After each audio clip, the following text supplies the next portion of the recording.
Sorry, I think I stopped the sharing the document.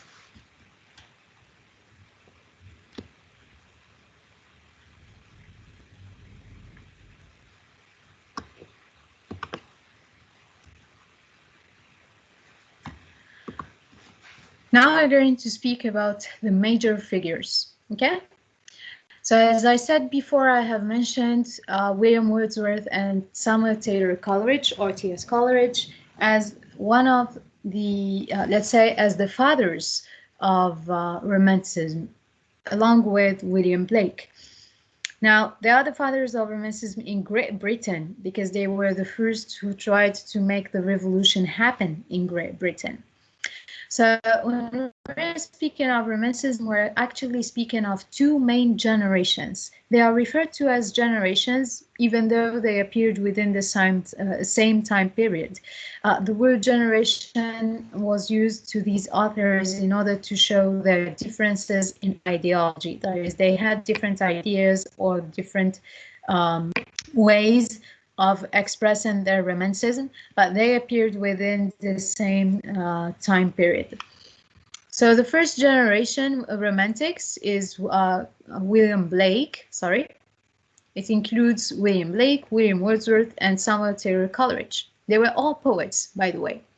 They are known as the Lake Poets because they originate from Lake District. They were against change. They wanted a return to poetry, imagination, and legend, a nostalgia for the past. They wanted the return to the magical and the mysterious. Actually, all the romantics wanted to go back to the past, and all the romantics wanted to go back to imagination, the mysterious, and to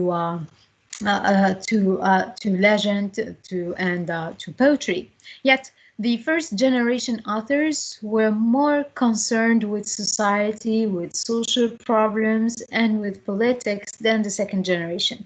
Second generation were more self-regarding and more sensitive and more emotional than the first one. Okay, second generation were rather individualistic, while the first generation were more revolutionary as opposed to vis-a-vis society and particularly politics. Okay. Second generation includes John Keats, Percy Bysshe Shelley, and Lord Byron. They defied the standards of society and revolted against and transgressed the laws. Now, I'm going to say the others also spoke of society. While the first generation were speaking about problems of society like the problems of poverty and so on, that is, they felt sorry for society. They were defending society. Second generation revolted against society. They didn't revolt against the poverty. Well, somehow they did. But what is meant here is that they revolted against the social norms and the social rules that were imposed in their society, and they wanted to be free. They wanted to break free from these rules. Okay. So they transgressed the laws. They went beyond the laws. That is, they did not respect the laws of society. They went beyond the laws. Sorry. They sought to give meaning to life. That is, they were in constant search for the meaning of life. They were self-sufficient and individualistic. Okay, that is, they were self-regarding. They were individualistic. They thought that man is the most important creature. They were very important. They even considered their own selves more important than others. Their poetry was self-regarding and subjective. They were very subjective. In their poetry, they were involved in passion and emotion. Now, these are the main things that differentiate them from the other generation, or from the first generation. They were more passionate and more emotional. Okay, they incorporated more intuitive thought, the supernatural and the exotic. They were actually in constant search for exotic experiences. They were in constant search for extreme experiences, for things that were different and things that were that broke with the usual. Okay, this is why they were trying to find this exotic experience. They sought satisfaction and made it unreachable. They thought they could find satisfaction, and they made it unreachable. Okay. Sorry, I lost my slide. Yes, back to the slide. What is meant by they sought satisfaction and made it unreachable is that they were never satisfied with anything. They were never satisfied with the things that surrounded them, nor with the people who surrounded them. They always wanted something different. Since we're speaking of the exotic and the supernatural, these two aspects are actually interrelated, or these two principles are interrelated. If they are in constant search for the exotic, if they are in constant search for something that is different, for something that is revolutionary, they are never satisfied with the things that are usual, that are common, the things that they will see every day. This is why they want something new or something different. I will check the chat section just to see whether you have posted any comments or any questions, because I'm not sure if you can hear me.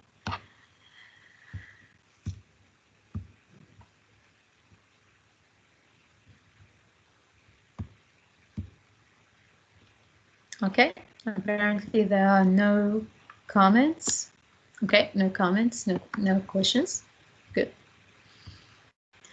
All right, now we're going to speak about Johann Wolfgang von Goethe. Now, Goethe was the first to write a romantic novel. Okay, he was a German literary figure, one of the fathers of Romanticism. Among, yes. What is meant by the Gothic literature?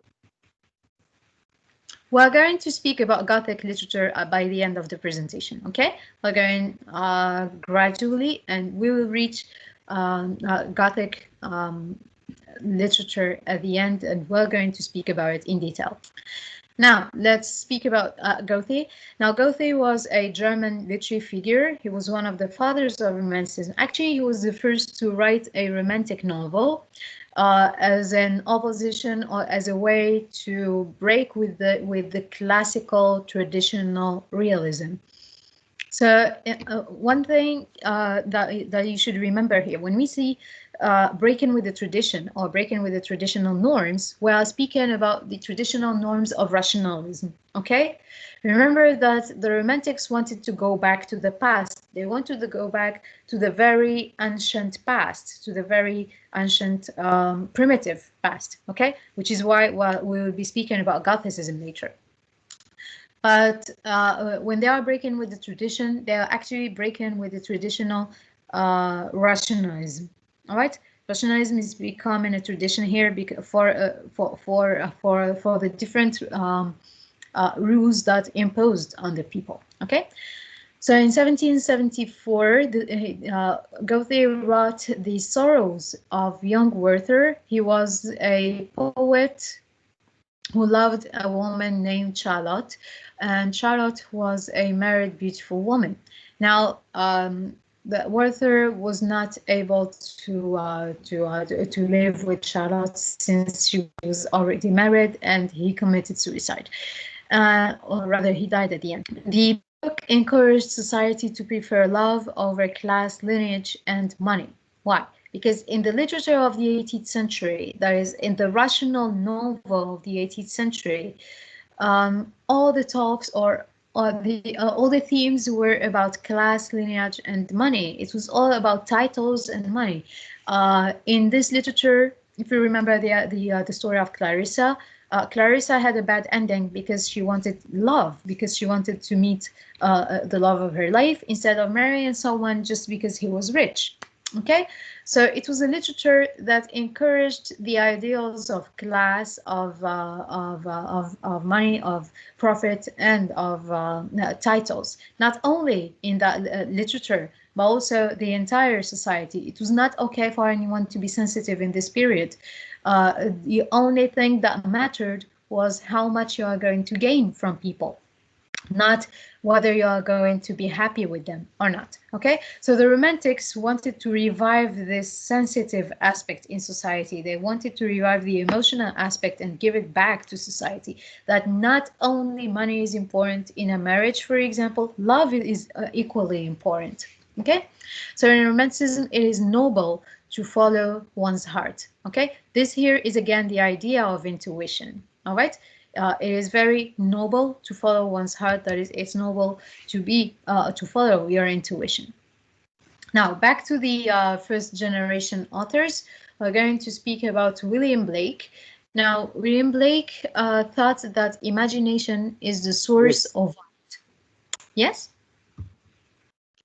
So From, Clarissa is the excuse me?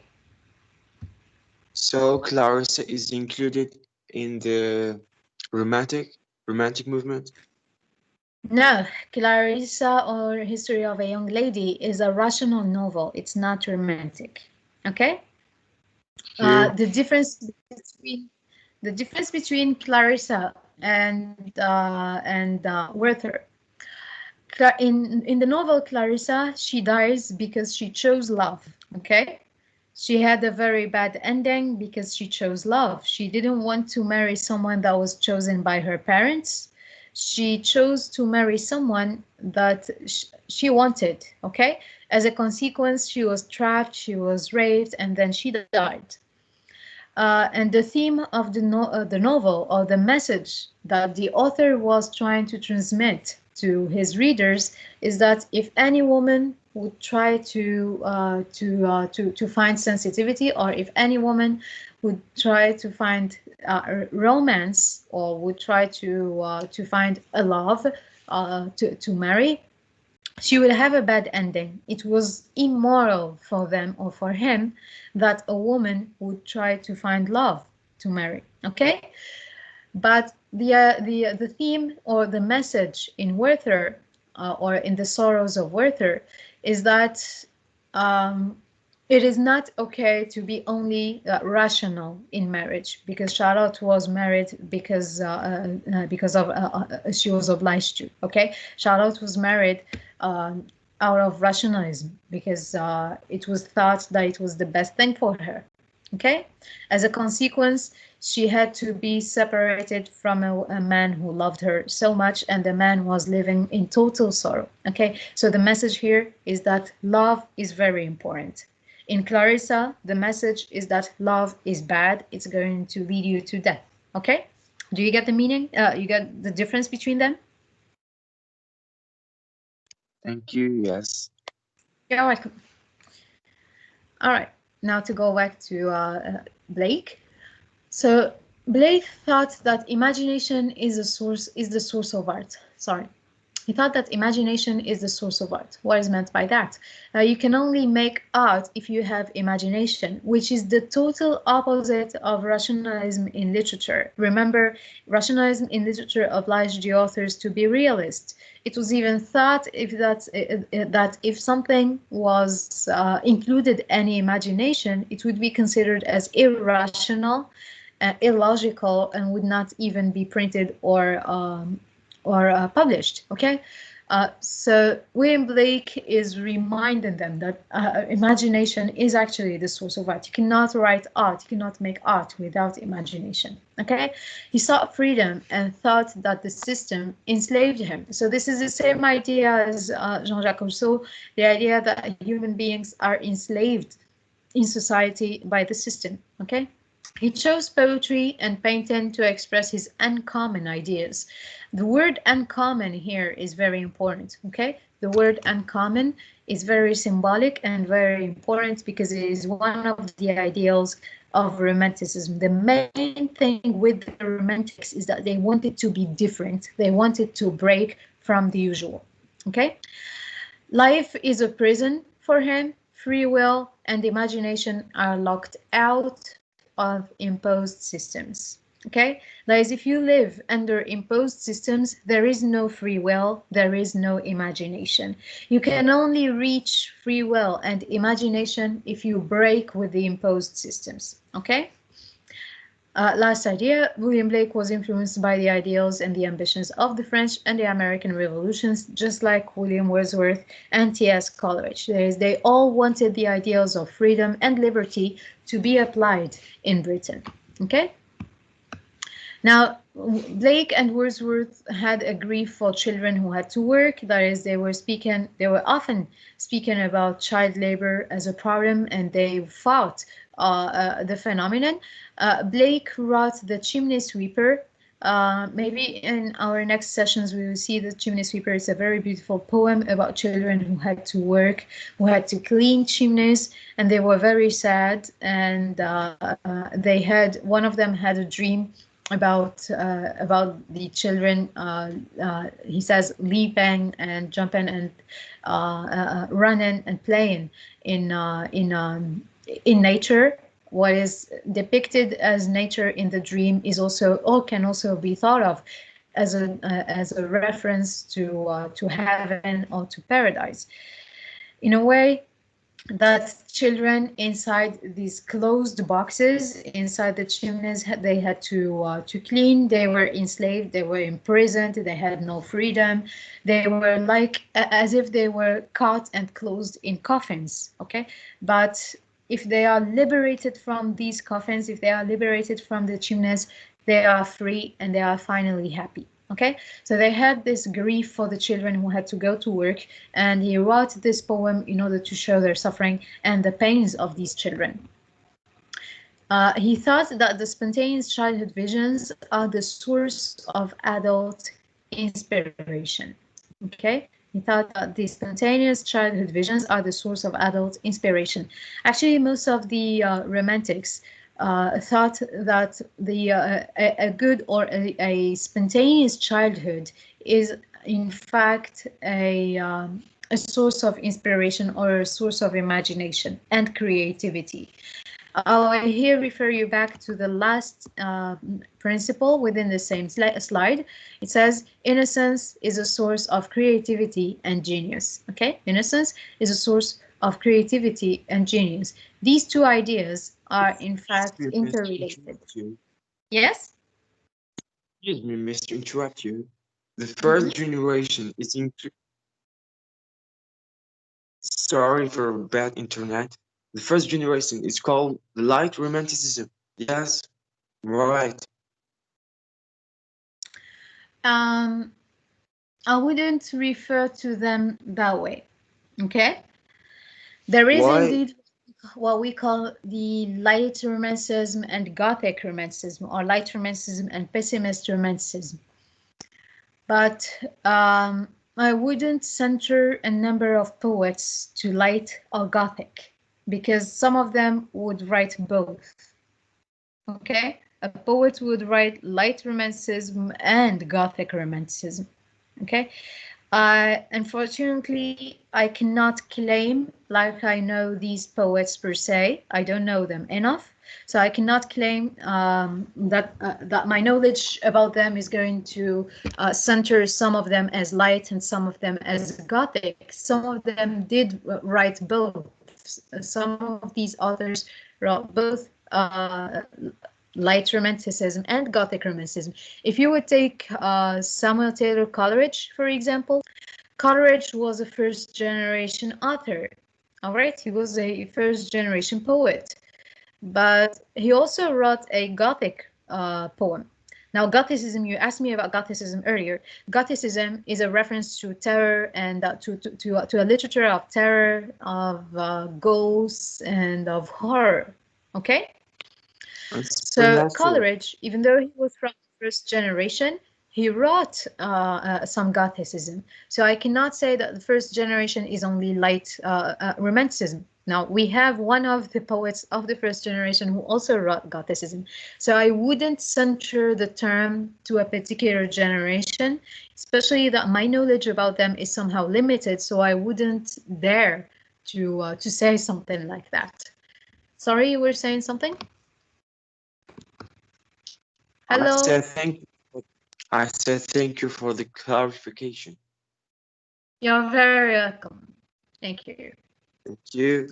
Okay, and please feel free to ask your questions while I'm speaking. You can stop me and ask your questions. It's going to help me to know whether you're with me, you can hear me or not. Okay? Anything to add? All right, I think I can move on. Oh, also, Miss. Sorry for Yes, interrupting you. it's okay. Uh, the Gothic novel is also Mhm. referred to as the dark novel. Yes, I'm right. Yes. Yes, Gothic Romanticism is also referred to as dark Romanticism. Okay?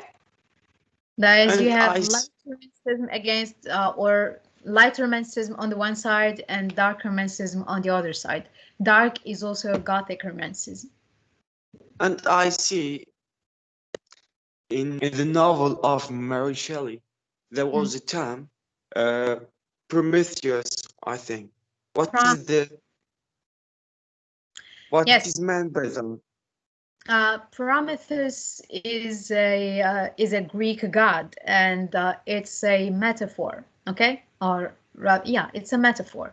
When the title includes a metaphor, when the author is referring to Frankenstein, Victor Frankenstein, as Prometheus. Okay, she refers to him as a modern Prometheus.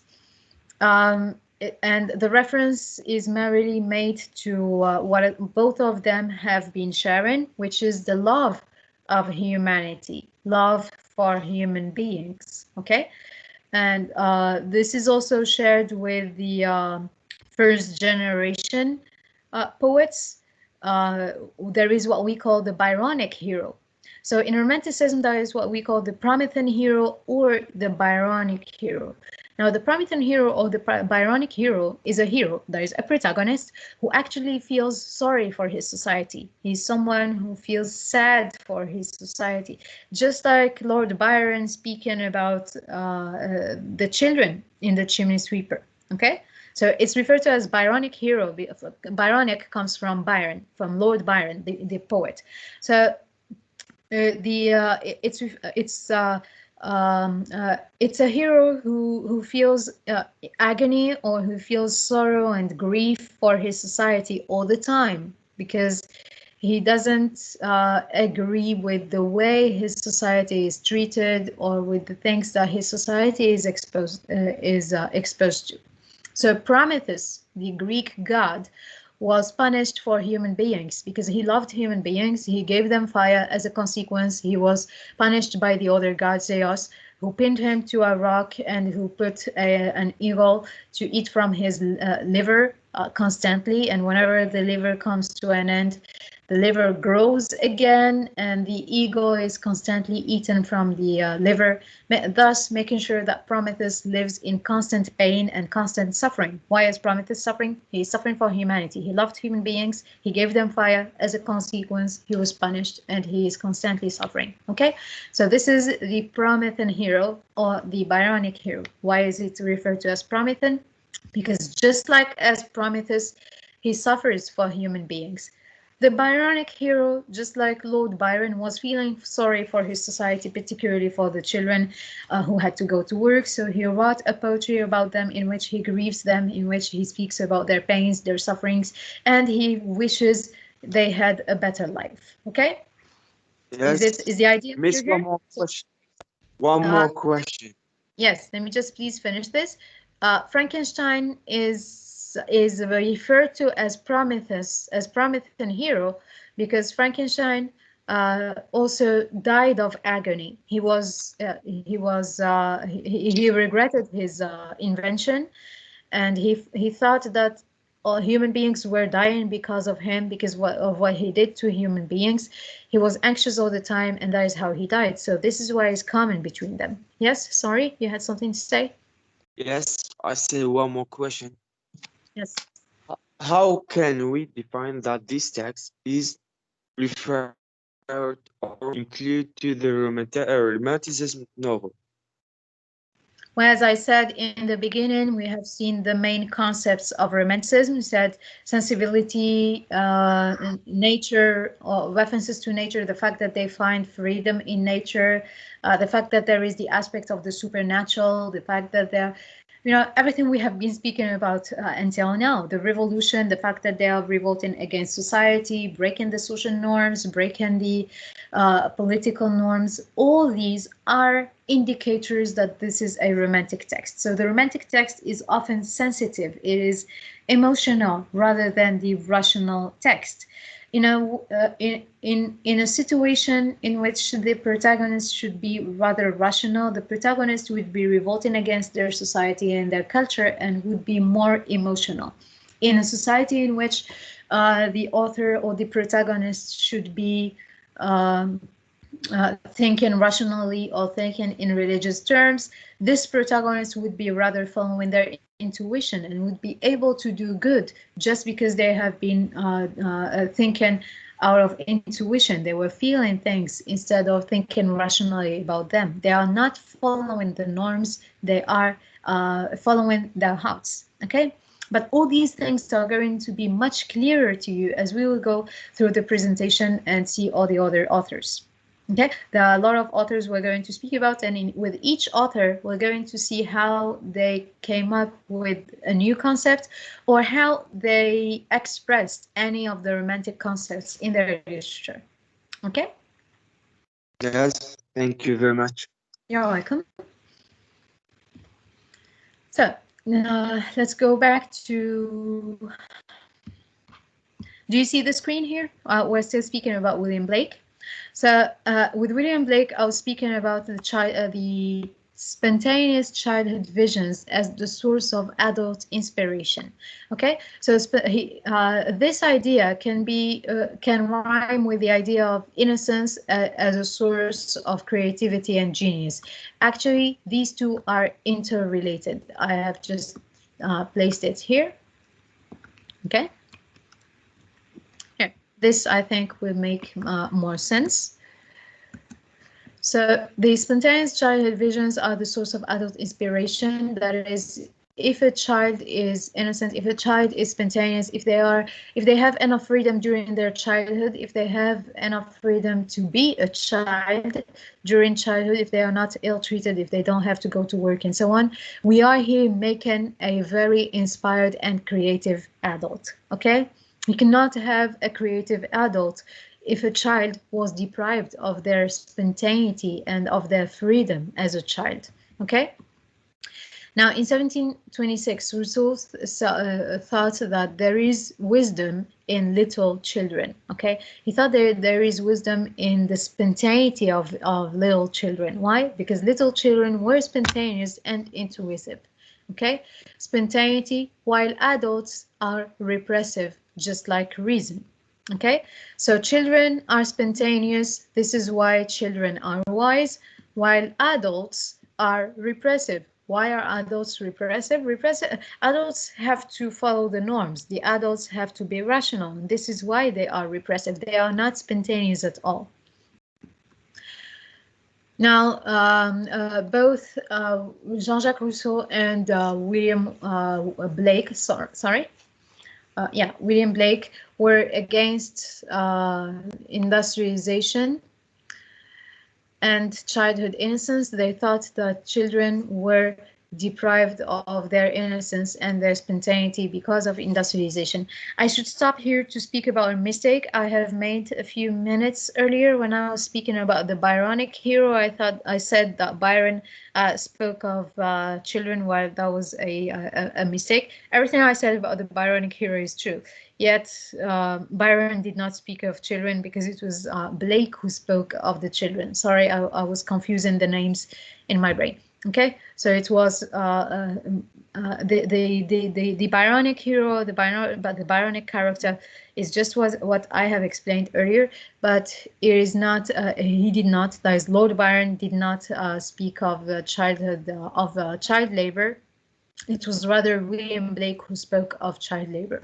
Okay, now finally, there is human nature in childhood innocence or in child innocence, and rational corruption in adult discipline. This is just to sum up the things that have come before. Okay, there is spontaneity and human nature. There is wisdom in children. Why? Because children are totally spontaneous, while adult life is corrupted because human beings have to play roles. They are not spontaneous anymore.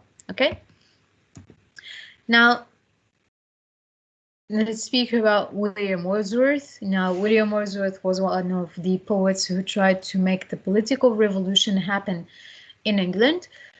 The French Revolution for him promised the freedom of for future of humanity. Okay, he thought that while when he witnessed the French Revolution, he thought that human nature was born again. He said human nature seems to be born again. Okay, that is, the revolution for him was like a renaissance, like a human renaissance. All right. He had the dream, sorry, of a new world, which was actually broken by the turn of events in France. Actually, in France, after the revolution, the Jacobians have taken the throne. And what happened with the Jacobians is that they started a series of killing. They have killed a lot of people, and things became very bloody there. And by the turn of events, William Wordsworth was somehow deceived of humanity and human beings. He thought that human beings were deceiving and that living in society was entirely deceiving. By living in society, they are corrupted, they learn to kill each other, and so on. And he started wandering in nature. Pay attention here, I am saying wonder. This is the word I'm speaking about, okay? Wonder and not wonder. To wonder is to raise questions, okay? But here I am speaking of wonder with A, which means walking aimlessly. All right, so he became a wanderer with A, in search of peace. That is, he was trying to find peace. He was searching for peace in nature. He was walking in nature trying to find human goodness and human peace. Why? He had lost his trust in human beings, especially after they started killing each other in France, and he wanted to rediscover human nature. He thought that he could find good human nature in nature. Okay, so he started wandering in search for peace, and he finally realized that the landscape restored his faith in human nature. That is, it was only by walking in the landscape, that is, by walking in wilderness and in nature, that he could finally regain his trust in human beings. Okay.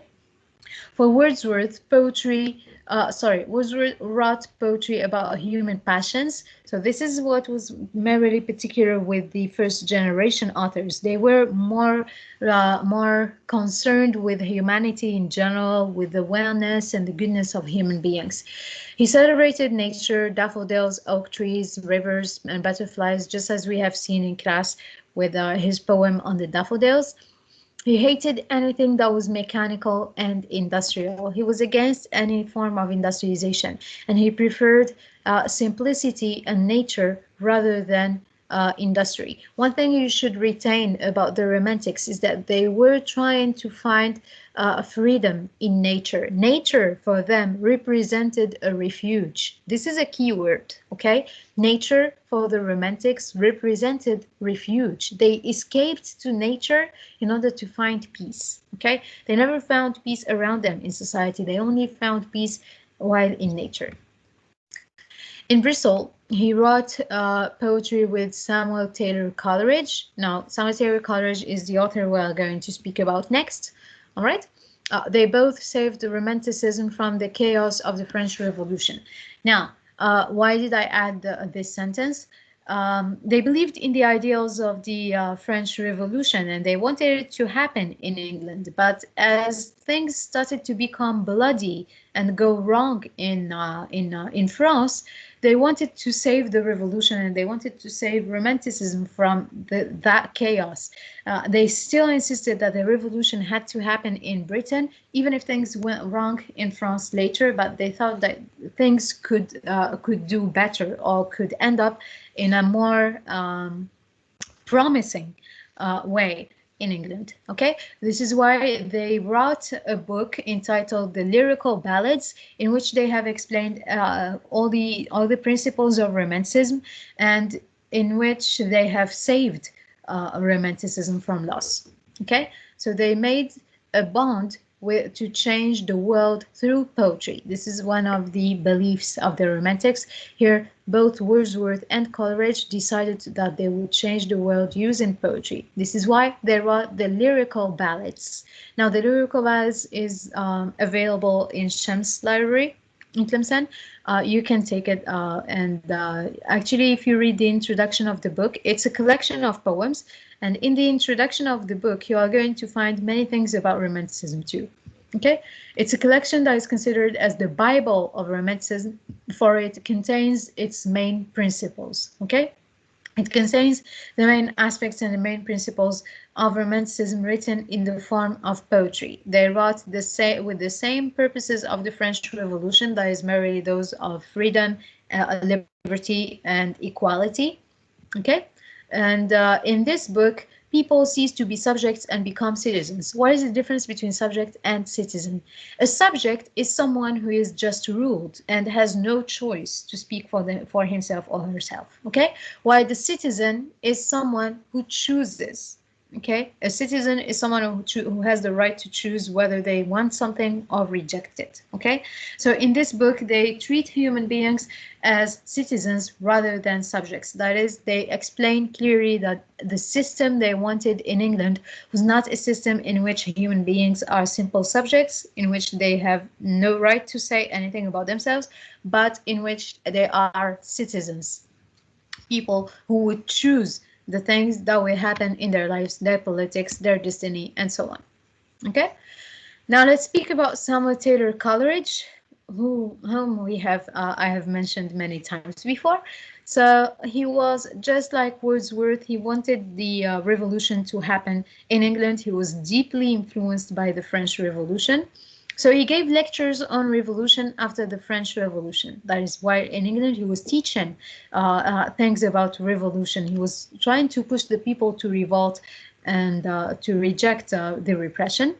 He wrote the rhyme of the Ancient Mariner, in which a voyager shot an albatross and his ship was followed by ghosts. Okay, now this is a Gothic poem in which the Ancient Mariner, a sailor, was traveling in a ship. He shot an albatross. The albatross is a white seabird, and as a consequence, his ship was followed by ghosts for the entire night. And the goal or the main theme here in the poem is a warning that man should respect other creatures. That is, man should not hurt nature. Okay, through this poem, the search of freedom led the Romantics to the natural world. That is, through the poem, the Romantics started to find freedom and started to find peace in the natural world, in nature. Next, Coleridge explored the limits of human imagination, which inspired him Kubla Khan. Sorry, this should be italicized. Kubla Khan, which is the best of his works, an experience of the exotic. Remember in the beginning when I said that the Romantics wanted the experience of an exotic experience. They wanted to experience something extreme, something different, and something exotic. Okay. What is meant here is that they didn't want things the usual European lifestyle. That was old style for them. They wanted something different. They wanted to explore things that were different. This is why they were never satisfied. They were in constant search for something different, something bizarre, maybe even superstitious, supernatural. Okay, and it is through these words or through these aspects that you can actually recognize a romantic work from a non-romantic literary work. Okay, if the romantic literary work, or rather if the literary work that you are reading tries to explore extreme experiences, tries to show extreme experiences, exotic experiences that are different from the Western, now you might be here in reading something that is romantic. If the work is written after the 1960s, it could be postmodern, okay? But here's something about postmodernism. Postmodernism is also a cultural revolution against the structured world. Many authors would say that Romanticism is an early postmodernism, okay?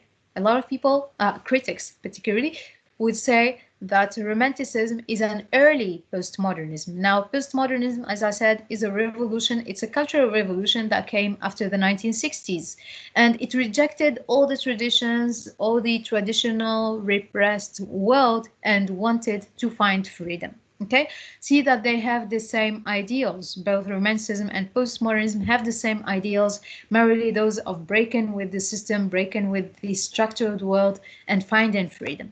Okay, so if the work that you are reading, it was written in the 19th century, late 18th century to 19th century, if it celebrates an exotic experience or tries to find a very extreme feel and extreme experience, if it focuses more on feeling and on intuition rather than rationalism, if it revolts against anything that is rational, if it revolts against all the ideals of Western tradition, and remember, we have spoken of Western tradition before. I will speak about it in another meeting. Okay. Now, if it does all that, if it's trying to find extreme experiences, exotic experiences, tries to find something new, something different, supernatural, something superstitious, we are here speaking of something romantic. Okay, we are here speaking of a romantic work. So Coleridge was trying to find the limits of imagination, and he thought that while writing sober, he couldn't truly explore his imagination. His imagination is a very wide universe, and it had to be discovered, it had to be explored. So he couldn't explore his imagination while being sober. This is why he was taking opium. Now, opium is a drug, okay? This is why he was taking opium while trying to explore his imagination and write something that was exotic, okay? This is why he came up, or how he came up with Kubla Khan, which is said to be the best of his literary work, okay?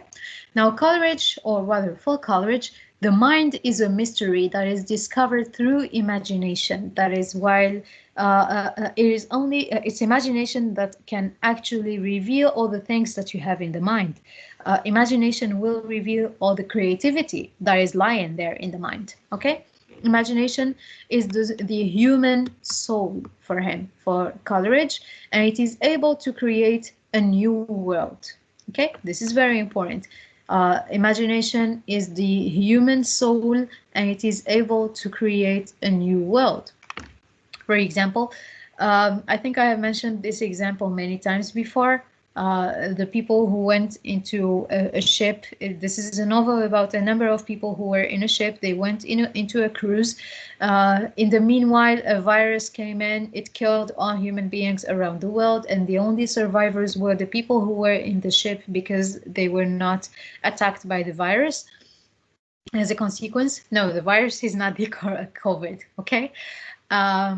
As a consequence, these people, while living in an island, they became the new humanity, and through time they have been evolving. Now, this novel is also sort of a criticism and a parody of the theory of evolution. So they have evolved backwards. Okay, they did not evolve into human beings, but they went back into half fish. After a million years, there was no longer human beings, or there were no longer human beings, but the inhabitants of the earth were fisher folks. What is the fisher folk? The fisher folk is half human, half fish. They have the body of a human being, but flippers instead of arms, and they had very small brains, and through these brains, because of their brains were small, they were not intelligent enough, so they had no rationality, no technology, no industrialization, no arms, and thus no wars. They didn't kill each other, and they finally lived in peace. Okay, so this is a parody of the human world and of the 19th century life and so on. But this is a new world that was created through imagination. This is how imagination can actually create a new world. In this novel, this author created an entirely new world, an entire new world in which human beings do not hurt each other, but also in which human beings go backwards in evolution and transform to half fish. Okay? Now, That was just an example to explain the idea of imagination as to explain the idea of the ability of imagination to create a new world. Now, the final principle of Coleridge is the idea of the importance of man. God and religion are not at the center of the world. Why? Because human beings for him are the center of the world. And one more thing is that you don't need to go back to religion to realize the difference between good and evil for Coleridge. Now, for Coleridge, you can find the difference between good and evil from intuition, from the heart. Okay, that is, you don't need to learn religion to be able to differentiate good and evil. You can do that without having someone to teach you the difference between them. It comes from the heart. Okay, now we're going to start to speak about the authors or the poets of the second generation. First one we're going to speak about is John Keats. As I mentioned before, second generation poets were more self-regarding, they were more sensitive, more emotional, and more individualist. Okay, now by individualist I would mean here is that they were self-regarding, they thought of themselves as very important, even more important than the others, and they could survive on their own. They didn't want, or they didn't need other people in their lives. Okay, so, and they were in constant search for exotic and extreme experiences as well as satisfaction. Unlike the first generation who concerned themselves with society and the social problems, second generations were more sensitive and were in search of an exotic experiences, and this is how the Gothic was introduced into literature again. So John Keats experienced the horror of conducting surgery on human bodies without anesthesis. Now, it is said that he was a medicine student and that he thought that poetry could actually heal human beings, that poetry could actually be used instead of medicine. So in order to write a poetry that could heal human beings, he wanted to see how human beings would experience pain. This is why he conducted these the surgery over human bodies without giving them anesthesis, and thus he would see how they would react to pain, how they feel pain, and how they experience pain, and that is why he wrote a literature or a poetry that could actually heal them. Okay, he thought that a poet is a sage, that is, a poet is a wise man, a humanist, a physician to all men, that is, a doctor that could heal all human beings. Next author I'm going to speak about is Shelley, Percy B. Shelley. Now, he sought the meaning of life and claimed that it was found in atheism. He was actually banned from his university because of his atheism. See that the second generation were more rebellious in this sense. That is, they revolted against everything that society believed in, and they wanted to break with all the social norms. He had different love affairs and sought self-gratification. That is, he thought that he kind of invented a new definition of love, which he called the free love. I think you can see it here. She called the free love. So for him, he pioneered, by violating social conventions, Shelley pioneered in a notion of free love. Okay? It was driven by individual will, he was driven by individual will and feeling. That is, he was never driven by morality, by the morals that he had learned in religion while he was an atheist. He was not driven by rationalism.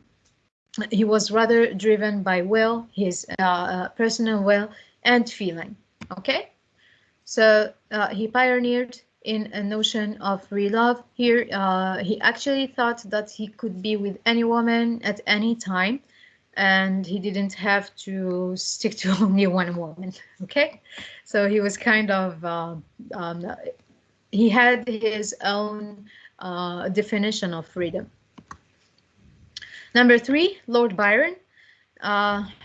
Now, Lord Byron was also very sensitive. He also considered himself, or rather, he was very emotional in his literature, in his poetry, and he was in constant search for extreme experiences. He was in constant search for exotic experiences. Okay, he thought that the great object of life is sensation. See here, he thought that the greatest object of life is sensation, that he could only explore life through sensation, and that desire for him for extreme experiences and heightened sensation. Okay. Next, Mary Shelley. Now, she was a poet and novelist, daughter of the philosopher and feminist Mary Wollstonecraft and politician William Godwin. She wrote Frankenstein and Gothic stories of ghosts and beasts and supernatural mystery and antiquity. Okay, now Mary Shelley was the wife of Percy Shelley. She was the daughter of the first feminist in history, that is Mary Wollstonecraft. So her name is Mary Wollstonecraft. Her name in the beginning was Mary Wollstonecraft Godwin, and then after she married Shelley, she became Mary Shelley. So Mary Shelley married anyway. She wrote Frankenstein while she was on vacation with Percy Shelley in the house of Lord Byron. See that all these people were actually living together, and they wrote together. So while in Switzerland on a vacation, the weather was bad. It was raining all the time, and they couldn't go outside. So they were staying in the house and trying to amuse themselves while writing. While Lord Byron and Percy managed to write a lot of stories, Gothic stories, Mary was constantly having some trouble with inspiration. She couldn't truly write something scary enough until she managed to write about this beast. It is said that she managed to write the story of the beast with the help of Percy Shelley. Now, this is up to debate. That is, this idea has raised a lot of debate. Some people will even think that it was written by Percy Shelley, and that he gave her the story and she published it under, with her name. Some people will say that he only helped her. Some people will say that he inspired her. We're not truly sure, but we know that he was there. Okay, and if you have watched the film, in the film we see something entirely different. In the film we see that he was a direct reason for which she wrote Frankenstein, but he was that because she was deceived of him. We cannot truly say whether that was true or not, but there are many versions of why she wrote Frankenstein. What we know is that she came up with a very Gothic story that was impressive for her age, and which became one of the most iconic stories in the universe, in the history of humanity. Okay, so through Frankenstein, she came up with Gothicism. Gothicism had started a few years before her, that is, with other writers before her, but she was the one who made it most popular with Frankenstein or Modern Prometheus. Now, to return to your previous question, what is Gothicism? We are going to speak about Gothic literature now. So there are stories of ghosts, beasts, supernatural, mystery, and antiquity, as well as the fear of the supernatural. In a Gothic text, you are going to find these main elements. A Gothic text is a text about horror, about terror, about disgust, okay? Everything is going to be discussed in a Gothic text. Example, one of the texts we're going to speak about from Frankenstein, there is a description of, there is a dream, it's a nightmare, in which Victor sees himself holding Elizabeth's body, she is the woman he loved. But out of a sudden, she transforms into a dead body, which looks like his mother's body, and which has grave worms walking over her face. Now, this is disgusting, okay? This is not only disgusting, it's also supernatural. So we have here the supernatural, the disgust, and also the horror. Okay, we're speaking of someone who was alive and then she died out of a sudden. She transformed into somebody else's body. Okay, this here is the Gothic. All right.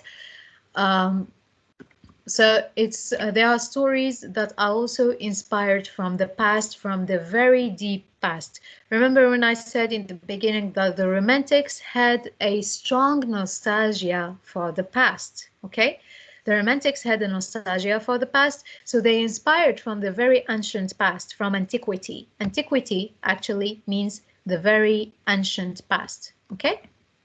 So the Romantics inspired from the very ancient past, and actually the word Gothic itself comes from the word Goth, which is the name of an old tribe. Okay. Now, this is an example of Gothic architecture. This is actually one of the most places, one of the most beautiful places on Earth. This is the Hungarian Parliament, and it has a very Gothic aspect, a very Gothic style. Okay, so Gothic architecture is about everything that is big, everything that is ancient or very old, and more or less scary.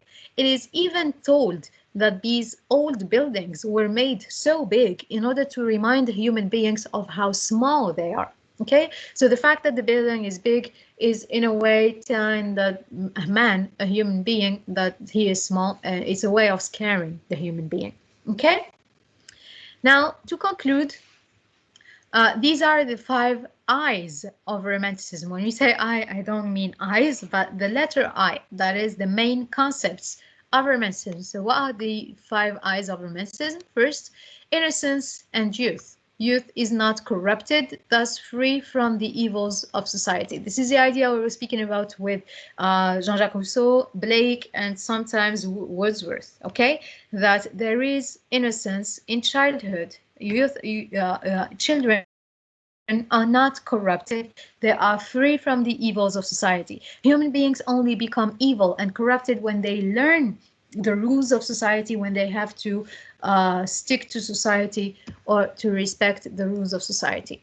Second, imagination. Imagination is a source of information which deserves exploration. This is what we have seen with T.S. Coleridge. Okay, so imagination needs to be explored. It's a huge universe. It's rich. It's full of information, and it must be explored. Number 3, inspiration by nature. Nature is more valuable than towns and cities. People are free from judgment, free from negative influences. Okay, there is inspiration in nature. Nature is the mother for them, for the Romantics. We're constantly speaking of human nature, and they think that human nature is only free and only spontaneous while in nature. So nature is not just an escape from society. Nature is the place where human beings actually can reveal their true selves. So you can find human nature, true human nature, in real physical nature. Okay, intuition, that is the inner voice. You can only understand, or rather, the intuition is what will allow you to discover the difference between good and evil. If you follow your intuition, you are doing the right thing. You don't need to be rational. As opposed to rationalism, we are here intuitive, and this is why this is called Romanticism. Finally, individualism. There is a divine spark in every human being. Okay, that is, human beings are made in the image of God. Human beings are very important, very sacred, just as important as God. Finally, these are the references that I have used for this presentation. So this is the book of Summer Coleridge and William Wordsworth, the Lyrical Ballads. And these are 4 videos that are available on YouTube. This is a BBC documentary about Romanticism, from which I have taken all the information that I provided in this presentation. So this is the end of this session. Do you have any questions? Let's see if you have any questions or comments, anything that you don't seem to understand right, or anything that I haven't explained correctly. Any questions?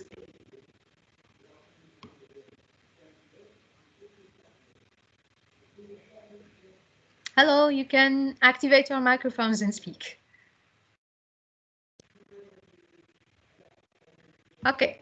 Apparently you have no not really. questions, so I guess yes.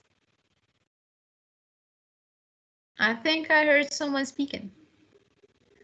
All right, so if you have no questions, I think we can stop this session here. The document is going to be uploaded in the file section here. So you can go back to the file section in the conversation at any time and you're going to find the PowerPoint presentation that I have been using in this presentation. Okay, so this was all for today. See you next time in order to analyze the text from Robinson Crusoe. All right, bye-bye. Thank you so much. Goodbye.